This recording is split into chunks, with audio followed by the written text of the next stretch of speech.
स्वागत है। तो आज के इस वीडियो में 11 अगस्त के इंपॉर्टेंट करंट अफेयर्स को हम लोग कवर करेंगे।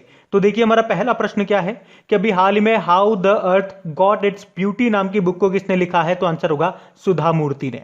सुधा मूर्ति, इनका नाम आपने पहले कई बार सुना होगा।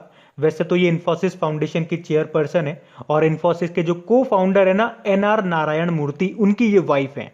साथ में ये हिंदी और कन्नड़ भाषा की लेखिका भी हैं और अभी इन्होंने ही ये नई बुक लिखी है इनकी, जिसका नाम है how the earth got its beauty.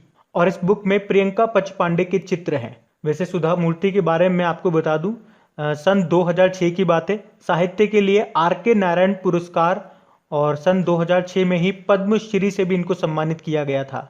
उसके बाद 2011 में कन्नड़ साहित्य में उत्कृष्टता यानी कि एक्सीलेंस के लिए कर्नाटक सरकार ने अतिम्बे पुरस्कार से इनको सम्मानित किया था। और वैसे लास्ट ईयर भी इन्होंने एक बुक लिखी थी, आपको याद होगा, how the onion got its layer. बाकी डेविड डायो बड़ा इंपॉर्टेंट नाम है। इंटरनेशनल बुकर प्राइज 2021 इन्होंने जीता है। ये फ्रांस के लेखक हैं और इनके नॉवल का नाम क्या था? At night all blood is black. बाकी अमर्त्य सेन, ये भी बड़ा इंपॉर्टेंट नाम है। और इंपॉर्टेंट नाम क्यों है? क्योंकि ये भारत के पहले व्यक्ति थे जिन्होंने अर्थशास्त्र के क्षेत्र में नोबेल पुरस्कार जीता था। कब? 1998 में। और उसके जस्ट एक साल बाद भारत का सर्वोच्च नागरिक सम्मान, जिसे कहते हो आप भारत रत्न, वो भी इनको मिला था। और अभी इन्होंने एक बुक लिखी है, इसीलिए ये बुक और इनका नाम इंपॉर्टेंट है। बुक का नाम क्या है? Home in the world. Amitabh Ghosh the living mountain नाम की बुक को इन्होंने लिखा। तो ये सारे नाम ध्यान रखना। बढ़ते आगे। फिर बताइए, अभी हाल ही में विश्व जैव ईंधन दिवस कब मनाया गया? तो आंसर होगा 10 अगस्त को। तो हर साल 10 अगस्त को वर्ल्ड बायोफ्यूल डे के रूप में मनाया जाता है। तो ये दिन पारंपरिक जीवाश्म ईंधन के विकल्प के रूप में गैर जीवाश्म ईंधन के महत्व के बारे में जागरूकता बढ़ाने के लिए मनाया जाता है।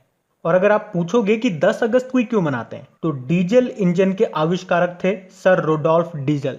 उन्होंने 10 अगस्त 1893 को पहली बार मूंगफली के तेल से मैकेनिकल इंजन को चलाया था।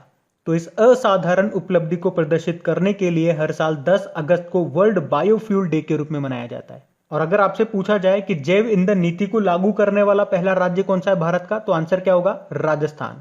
और इस बार की थीम क्या है? बेहतर पर्यावरण के लिए जैव ईंधन को बढ़ावा देना, यानी कि the promotion of biofuels for a better environment. तो याद रखना, बायोफ्यूल डे कब होता है? 10 अगस्त को होता है। और अगर मैं आपसे पूछूं कि बायोडाइवर्सिटी डे कब होता है, तो वो होता है 22 मई को। वैसे हमारे पेट्रोलियम और नेचुरल गैस मंत्री कौन है? हरदीप सिंह पुरी हैं। और आवास मंत्रालय भी इन्हीं के पास है, आपको याद होगा। और देखो, 10 अगस्त को एक और डे मनाते हैं हम, विश्व शेर दिवस, वर्ल्ड लायन डे। और वर्ल्ड टाइगर डे कब मनाते हैं? 29 जुलाई को मनाते हैं। अब देखो, डे वाला क्वेश्चन आ गया। तो 1 अगस्त को हमने मुस्लिम महिला अधिकार दिवस, मुस्लिम वुमेन राइट डे के रूप में मनाया।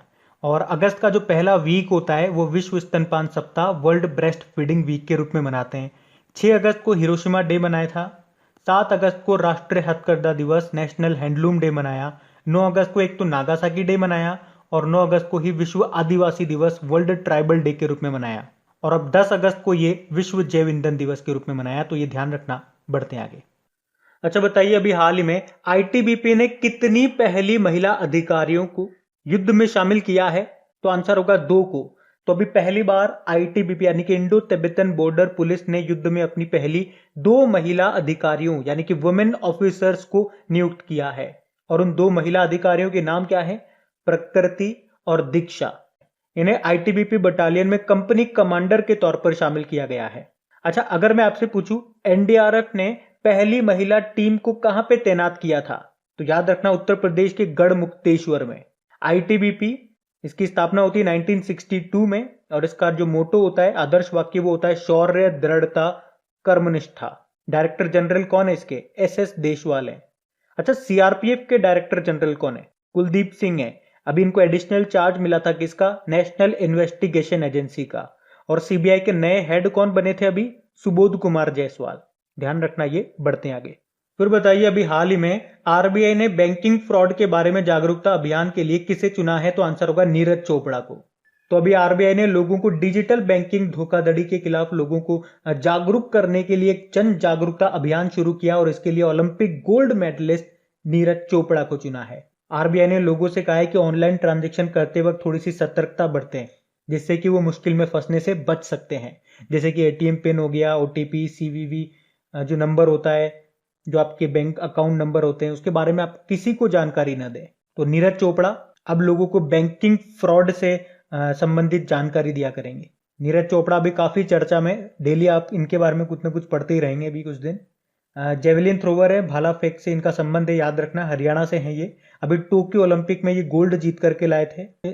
और दो इंपॉर्टेंट पॉइंट आपको इनसे रिलेटेड याद रखने हैं। एक तो ये कि ओलंपिक के इतिहास में ये पहले भारतीय एथलीट हैं गोल्ड जीतने वाले हैं, और व्यक्तिगत रूप से गोल्ड जीतने वाले ये दूसरे भारतीय हैं। इनसे पहले निशानेबाज अभिनव बिंद्रा ने गोल्ड जीता था 2008 के बीजिंग ओलंपिक में। बाकी मीराबाई चानू टोक्यो ओलंपिक में हमारे लिए पहला मेडल लेकर के आई थी। कौन सा मेडल? वो भी सिल्वर मेडल। ये वेटलिफ्टर है, 49 किलोग्राम कैटेगरी में खेला था इन्होंने। बाकी पीवी सिंधु शटलर है, बैडमिंटन प्लेयर है, टोक्यो ओलंपिक में ब्रोंज जीता है। और इनसे भी एक पॉइंट याद रखना कि लगातार 2 ओलंपिक में मेडल जीतने वाली ये पहली भारतीय महिला हैं। बाकी रवि दहिया ये पहलवान है और 57 किलोग्राम कैटेगरी में ये सिल्वर लेकर के आए थे। और इस टोक्यो ओलंपिक में 2 पहलवानों ने मेडल जीते थे। एक तो ये रवि दहिया हो गए जिन्होंने सिल्वर जीता था, एक बजरंग पूनिया है जिन्होंने ब्रोंज मेडल जीता था। 65 किलोग्राम कैटेगरी में खेले थे वो। बाकी मैं आप लोगों को बता ही चुका हूं, और एक बार फिर उन स्टूडेंट्स के लिए बताता हूं जो अगर कोई इस वीडियो को पहली बार देख रहे हैं तो, कि टोक्यो ओलंपिक से रिलेटेड जितने भी इंपॉर्टेंट क्वेश्चन बन सकते हैं उसका एक एक्सक्लूसिव ऑडियो बना करके मैंने अपलोड कर दिया है। जितने भी स्टूडेंट्स ने देखा है सबको बहुत फ्रूटफुल लगा है, क्योंकि सारे इंपॉर्टेंट क्वेश्चंस हम लोगों ने वहां पे डिस्कस कर लिए जो आपके एग्जाम पॉइंट ऑफ व्यू से इंपॉर्टेंट है। मान के चले आपके अपकमिंग एग्जाम्स में यहां से क्वेश्चन डेफिनेटली बनेगा, तो इसको बिल्कुल मिस मत करना। इसका लिंक आपको नीचे डिस्क्रिप्शन में मिल जाएगा, टोक्यो ओलंपिक इंपॉर्टेंट क्वेश्चंस करके। अभी हम बढ़ते हैं आगे। अच्छा बताइए, अभी हाल ही में कैशिफाई ने किसे अपना पहला ब्रांड एम्बेसडर बनाया? तो आंसर होगा राजकुमार राव को। तो कैशिफाई एक री कॉमर्स मार्केट प्लेस है जो कि यूज्ड जो स्मार्टफोन वगैरह हो गए या दूसरे जो भी इलेक्ट्रॉनिक्स गैजेट्स हो गए उन्हें बेचता और खरीदता है ये। तो याद रखना, राजकुमार राव कैशिफाई के पहले ब्रांड एम्बेसडर बन गए हैं। सलमान खान ये भारत पे के ब्रांड एम्बेसडर बने थे और आमिर खान ये फोन पे के बने थे। MS धोनी कल ही पढ़ा था, होम इंटीरियर ब्रांड है होम लेन, उसके ये पहले ब्रांड एम्बेसडर बने। अच्छा, मैं अगर आपसे पूछूं कि खादी प्राकृतिक पेंट जो कि गाय के गोबर से बना हुआ पेंट है उसके ब्रांड एम्बेसडर कौन बने? तो हमारे सड़क व राजमार्ग मंत्री कौन? नितिन गडकरी। और अभी जॉन अब्राहम भारत में मोटो जीपी के ब्रांड एम्बेसडर बने थे।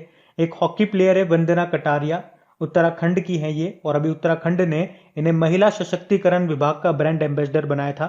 इनका नाम चर्चा में क्यों था? वैसे तो हमारी जो महिला हॉकी टीम है वो 4थे स्थान पर रही है टोक्यो ओलंपिक में।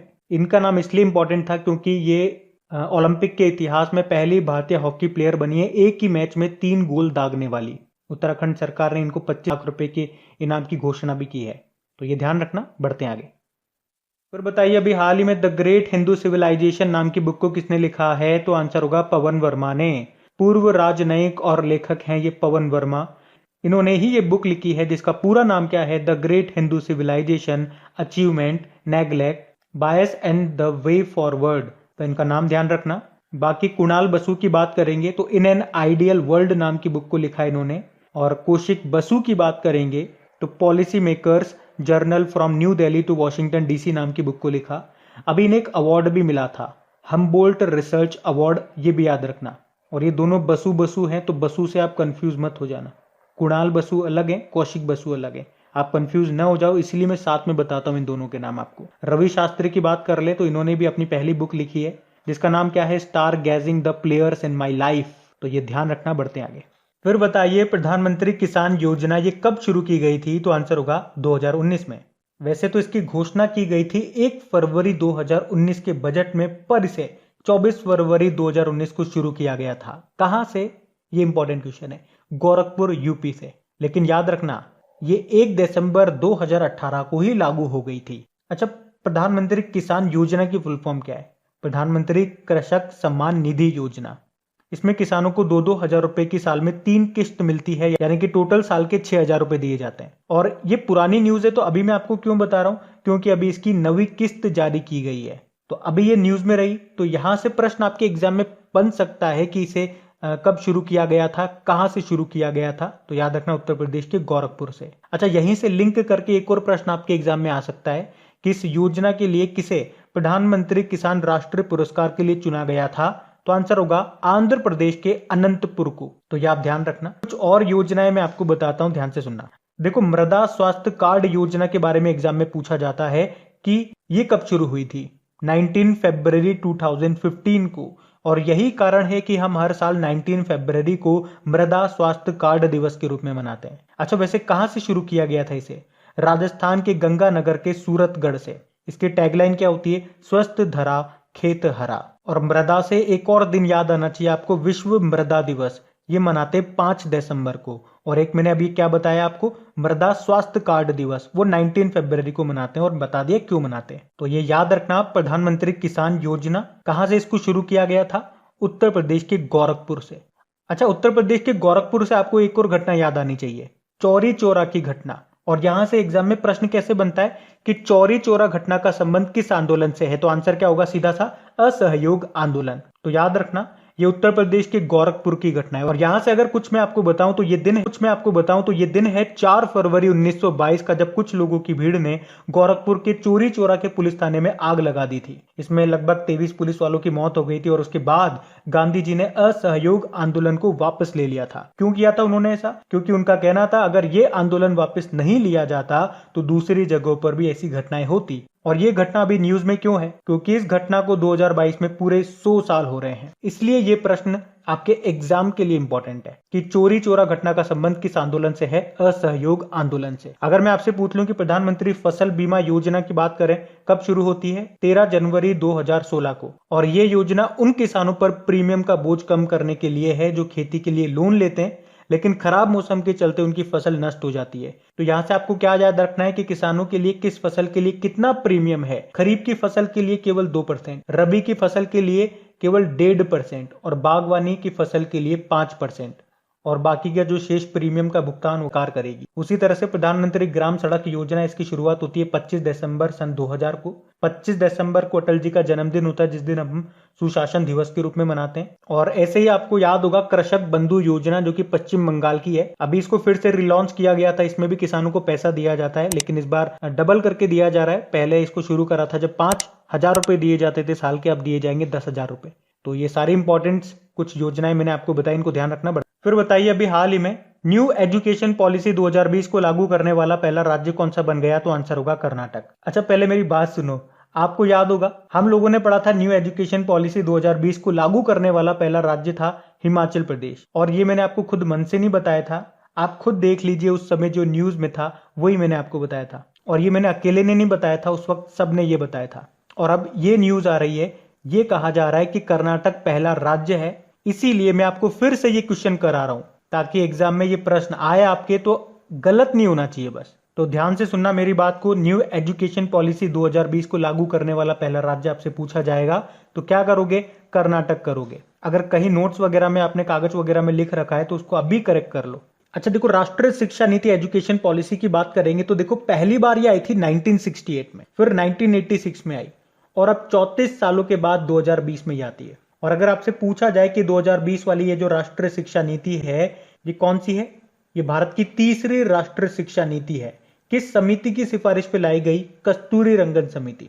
और याद रखना, इसके अंदर कहा गया है कि जीडीपी का कितना प्रतिशत खर्च किया जाएगा? 6% खर्च किया जाएगा।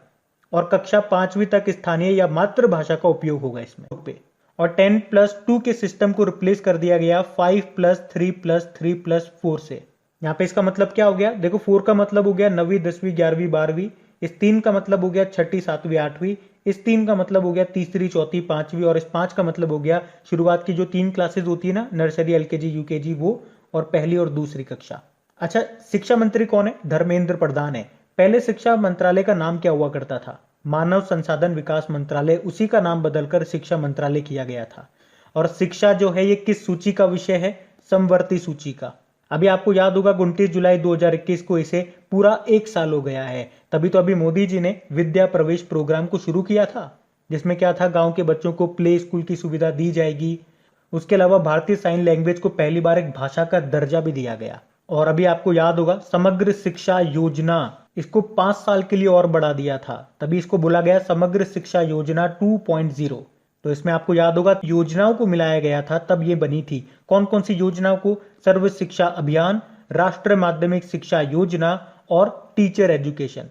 और याद रखना, ये जो समग्र शिक्षा योजना है ये कहां से कहां तक के लिए है? प्री स्कूल से 12वीं कक्षा तक के लिए है। तो ये सारे इंपॉर्टेंट पॉइंट्स आप ध्यान रखना। बाकी बात कर्नाटक की है तो ये रहा मैप में कर्नाटक, कैपिटल इसकी बेंगलुरु है।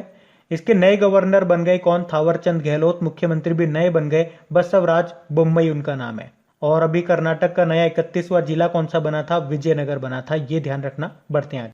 फिर बताइए अभी हाल ही में किस राज्य में हरेली त्योहार मनाया गया? तो आंसर होगा छत्तीसगढ़ में। याद रखना इसे छत्तीसगढ़ का पहला त्योहार भी कहा जाता है। और सावन में हरेली अमावस्या के दिन ये मनाया जाता है। इसमें जो किसान है, जो खेती करने वगैरह में जो उपकरण यूज आते हैं और जो बैल वगैरह भैंसे वगैरह वो यूज करते हैं, उनकी पूजा करते हैं। तो याद रखना हरेली त्योहार कहाँ मनाया जाता है? छत्तीसगढ़ में मनाया जाता है। अब यहां से एक इंपॉर्टेंट पॉइंट आपको लिंक करके याद करा रहा हूं, वो ध्यान रखना। ये तो हो गया हरेली त्योहार। एक हरेला उत्सव भी आप लोगों ने पढ़ा था, और वो हरेला उत्सव पूछा जाएगा कहां पे मनाया जाता है या उसका संबंध किस राज्य से है, तो याद रखना उत्तराखंड से। तो बिल्कुल भी कंफ्यूज मत होना, इसीलिए मैंने आपको साथ साथ लिंक करके दोनों याद करा दिए। हरेली त्योहार छत्तीसगढ़, हरेला उत्सव उत्तराखंड। अब त्योहार वाला क्वेश्चन है ना, तो कुछ इंपॉर्टेंट त्योहार मैं आपको रिवाइज कराता हूं। छत्तीसगढ़ के बारे में तो मैं कई बार आपको बता चुका हूं, कुछ त्योहार को हम रिवाइज कर लेते हैं। उड़ीसा के कुछ इंपॉर्टेंट त्योहार याद रखना आप। एक तो नुआखाई त्योहार उड़ीसा का है। धानु यात्रा पर्व का संबंध किससे है? उड़ीसा से है। एक रजा पर्व होता है, जैसे रज पर्व भी बोलते हैं, इसका संबंध भी उड़ीसा से है। बाली यात्रा का संबंध आपके उड़ीसा से है। उसके अलावा पूछा जाता है एग्जाम में खीर भवानी मेला, ये कहाँ का है? जम्मू कश्मीर का है। और खर्ची पूजा का संबंध किस राज्य से है? ये एग्जाम में आ चुका है प्रश्न, त्रिपुरा से है। चापचार कुट महोत्सव ये कहाँ का है? मिजोरम का है। एक पक्के पागा हॉर्नबिल फेस्टिवल भी याद रखो, ये अरुणाचल प्रदेश का है। लेकिन याद रखना अगर पूछा जाए केवल हॉर्नबिल फेस्टिवल तो ये नागालैंड का है। अंतर समझ में आया? अगर पूछा है हॉर्नबिल फेस्टिवल कहाँ का है तो नागालैंड का है, और पूछेंगे पक्के पागा हॉर्नबिल फेस्टिवल कहाँ का है तो अरुणाचल प्रदेश का है। और अंबुबाची मेला ये लगता है कामाख्या देवी के मंदिर में, जो कि है असम में। और मंदिर से आपको याद होगा, चलो बताओ पहले तो, ये सबरीमाला मंदिर कहां पर है? केरल में है। और वहीं पे एक त्योहार लगता है मकर विलक्कू त्योहार, तो मतलब इसका संबंध कहां से हो गया? केरल से हो गया। नमस्ते ओरछा महोत्सव बड़ा इंपॉर्टेंट है, मध्य प्रदेश का है। और केरल से एक और याद रखना, अट्टुकल पोंगल त्योहार, ये केरल का है। वैसे पोंगल आपका तमिलनाडु का है। और काला घोड़ा महोत्सव भी एग्जाम में पूछा जा चुका है, महाराष्ट्र का है। ये तो बड़ा सिंपल है। लेकिन काला नमक चावल महोत्सव पूछेंगे तो वो उत्तर प्रदेश के सिद्धार्थ नगर में मनाया गया था। और काला चावल जिसे आप चक हाउ बोलते हो, उसको अभी जीआई टैग मिला था, ये है मणिपुर का। तो ये कुछ इंपॉर्टेंट फेस्टिवल्स मैंने आपको बताया जो अक्सर एग्जाम में रिपीट होते हैं, इनको ध्यान रखना। बढ़ते हैं आगे। अच्छा फिर बताइए किस दिन को भाला फेंक दिवस के रूप में मनाया जाएगा? तो आंसर होगा 7 अगस्त को। तो अभी आपको याद होगा टोक्यो ओलंपिक 2020 में नीरज चोपड़ा ने भाला फेंकने में गोल्ड जीता था। तो अभी एथलेटिक्स फेडरेशन ऑफ इंडिया ने नीरज चोपड़ा के सम्मान में हर साल 7 अगस्त को भाला फेंक दिवस के रूप में मनाने का फैसला किया है। अच्छा 7 अगस्त को ही क्यों? क्योंकि 7 अगस्त 2021 ही वो दिन था जब टोक्यो ओलंपिक में उन्होंने पुरुषों की भाला फेंक प्रतियोगिता में गोल्ड जीता था। और इस तरह से वो ओलंपिक के इतिहास में गोल्ड जीतने वाले पहले भारतीय एथलीट बन गए। अच्छा एथलेटिक्स फेडरेशन ऑफ इंडिया का अध्यक्ष कौन है? आदिले जे सुमरीवाला है। और अगर मैं आपसे पूछूं वर्ल्ड एथलेटिक्स का हेडक्वार्टर कहां पर है, तो याद रखना मोनाको में है। बढ़ते हैं आगे। फिर बताइए अभी हाल ही में द अर्थ स्पिनर नाम की बुक को किसने लिखा? तो आंसर होगा अनुराधा रॉय ने। तो लेखिका है ये अनुराधा रॉय, इन्होंने ये बुक लिखी है जिसका नाम है the earth spinner. Ashok Lavasa का नाम याद है क्या? वर्तमान में एशियन डेवलपमेंट बैंक में वाइस प्रेसिडेंट है ये। इन्होंने भी एक बुक लिखी है, कौन सी? An ordinary life portrait of an Indian generation. Indira Nooyi PepsiCo की पूर्व सीईओ रह चुकी हैं ये। इन्होंने कौन सी बुक लिखी अभी? My life in full work family and our future. और Shashi Tharoor an era of darkness नाम की बुक को लिखा था। बढ़ते हैं आगे। अच्छा बताइए अभी हाल ही में दिल्ली की पहली पशु डीएनए प्रयोगशाला ये कहां पे स्थापित की गई? तो आंसर होगा रोहिणी में। रोहिणी ये दिल्ली में है। तो अभी रोहिणी में दिल्ली की पहली पशु डीएनए प्रयोगशाला स्थापित की गई है। तो इस अत्याधुनिक फॉरेंसिक लैब में जानवरों के सभी हिस्से जैसे कि बाल, दांत, नाखून, खून, त्वचा की जांच की जाएगी। और इस प्रकार अब दिल्ली पुलिस जो है वो गौ हत्या या जानवरों के अवैध व्यापार जैसे मामलों में इसका उपयोग कर सकेंगे। अच्छा डीएनए से आपको याद होगा अभी उड़ीसा ने भी तेंदुओं के लिए डीएनए प्रोफाइलिंग की योजना बनाई थी। और अगर यहां से आपसे पूछा जाए पहले तो ये बताओ डीएनए की फुल फॉर्म क्या होती? Deoxyribo nucleic acid. और डीएनए का डबल हेलिक्स मॉडल किसने दिया? तो आंसर क्या होगा? जेम्स वॉटसन और फ्रांसिस क्रिक ने। वैसे आरएनए का फुल फॉर्म क्या होता है? Ribonucleic acid. और अगर आपसे प्रश्न पूछा जाए कि डीएनए को कृत्रिम रूप से प्रयोगशाला में किसने बनाया, तो आंसर होगा डॉक्टर हरगोबिंद खुराना ने। वैसे दिल्ली पुलिस कमिश्नर अभी बन गए कौन? राकेश अस्थाना। यहाँ के मुख्यमंत्री हैं अरविंद केजरीवाल, और इन्होंने अभी दिल्ली @2047 पहल शुरू की है। और अभी यहीं पे ही जहां वोट वहां वैक्सीनेशन कार्यक्रम भी शुरू हुआ था। और लैब ऑन व्हील्स ये शुरू हुई थी दिल्ली में ही, जबकि ऑक्सीजन ऑन व्हील्स पहल शुरू हुई थी हरियाणा के करनाल में। तो अब बात करेंगे कल के वीडियो में पूछे गए प्रश्न के उत्तर की। तो कल के वीडियो में आपसे पूछा था कि इस राज्य में उत्तर भारत के पहले ऑर्किड संरक्षण केंद्र का उद्घाटन किया गया, तो आंसर होगा उत्तराखंड में। आप सभी ने प्रश्न का बिल्कुल सही उत्तर दिया है। और गाइस, अगर सेशन अच्छा लगा है तो इसे लाइक जरूर करना, और अपने दोस्तों के साथ में जो भी आपका स्टडी ग्रुप हो गया व्हाट्सएप पे, फेसबुक पे या टेलीग्राम पे, तो प्लीज एक बार इस वीडियो के लिंक को शेयर जरूर कर देना। Thank you.